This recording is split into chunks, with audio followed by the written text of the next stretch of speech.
Sécurité à travers les renseignements généraux, parce que c'est eux qui donnent les rapports sur les candidats, c'est eux qui fournissent les rapports sur les candidats, ont un poids très important dans ce genre d'élection.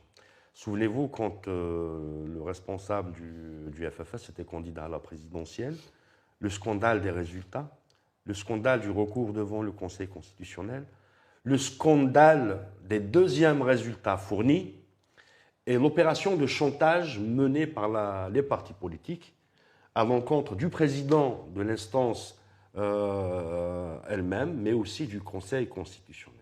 Aujourd'hui, je me pose la question, dès lors, pourquoi il s'étonne qu'aujourd'hui, des listes des candidats du FFS ou d'autres partis s'injurent aujourd'hui pour dire qu'il y a un traitement qui n'est pas équitable dans cette course à la candidature.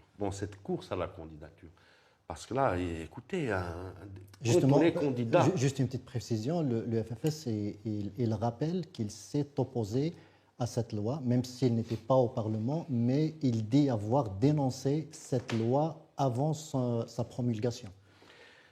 Je pense que l'occasion s'est présentée actuellement pour le FFS, une occasion en or, sur 2 chapitres. Si le FFS entreprend une démarche juridique et politique à la fois, il s'agit de saisir le Conseil constitutionnel.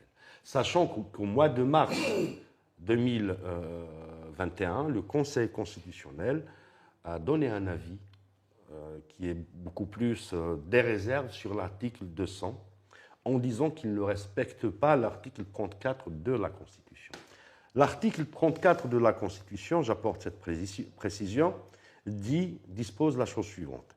Les institutions ont pour finalité l'égalité en droits et devoirs de tous les citoyens, etc., etc., en supprimant les obstacles qui entravent l'épanouissement collectif de tous et à la vie politique. Donc, quand on voit l'article 200, qui est en contradiction avec l'article 34, il y a eu des réserves émises par le Conseil constitutionnel. Actuellement, le défi est lancé pour le FFS sur 2 fronts. 1.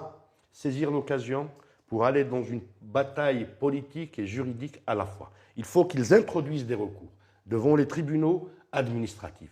Accompagner ces recours avec des positionnements, des positions politiques claires et saisir la Cour constitutionnelle avec une question prioritaire de constitutionnalité. Ça, premier front. Deuxième front, qu'il se retire de la compétition en informant la société algérienne qu'il n'y a plus possibilité d'exercice de la politique en Algérie. Et la preuve en est là, c'est que les services de sécurité, c'est eux qui décident qui va être candidat à la candidature et qui ne va pas l'être. Et après, les grands électeurs vont décider qui va être député et qui ne va pas.